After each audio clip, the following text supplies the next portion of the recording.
Okay, I'm here with Dr. Paul Byrne, a neonatologist for many, many years. When did you start practicing, doctor? I started to practice in 1957. So you've been practicing longer than I've been alive despite my gray beard, and you're about to give a talk on brain death or real death or something along those lines. The title of the talk tonight? Actually, our talk revolves around life. We protect and preserve life from conception until true death. We have no exceptions. And we emphasize the fact that brain death is not true death. It never was and never will be. And everybody that's declared brain dead is a living person. They all have beating hearts and circulation and respiration, and they declare them brain dead so that they can get beating hearts for transplant, beating hearts and other healthy organs. Every organ that's transplanted is a healthy organ, and it must come from a living person, because you don't need to be a genius to know that from a cadaver or a corpse you can't get much. Now, a lot of people, including my own wife as a nurse, are organ donors and believe this to be a proper thing to do. Are they incorrect in the whole? Are they incorrect in general?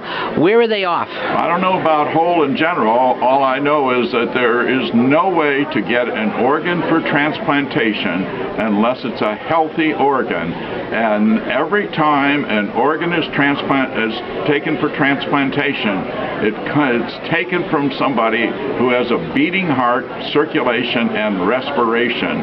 And in order to get those organs, the donor has to be paralyzed so they don't move, and they are not given any anesthetic.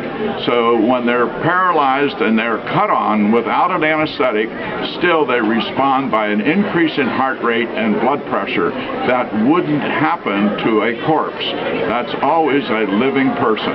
Now, doctor, you've been involved in medicine, as you said, 1957. You're talking 55 years. You've seen all sorts of things come and go.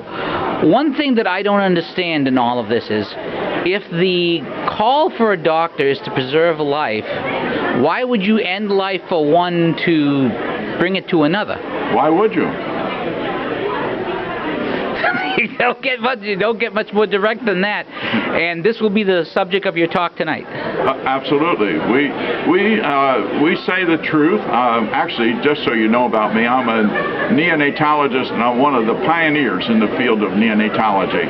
I started a special care nursery at Cardinal Glennon Hospital in St. Louis in 1963. The year I was born. Yes, there were no treatments for sick babies when we started. And I was the one that invented how to take blood pressure on premature babies.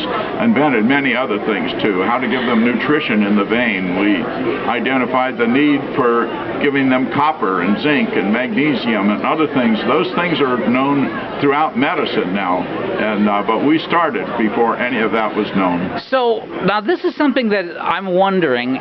You are a pioneer in these fields. You're a person with long credentials, worldwide known for all that you've done. People, young children are alive today because of the treatments and the methods that you pioneered. Yet when you give something like this, we do have a good crowd here tonight.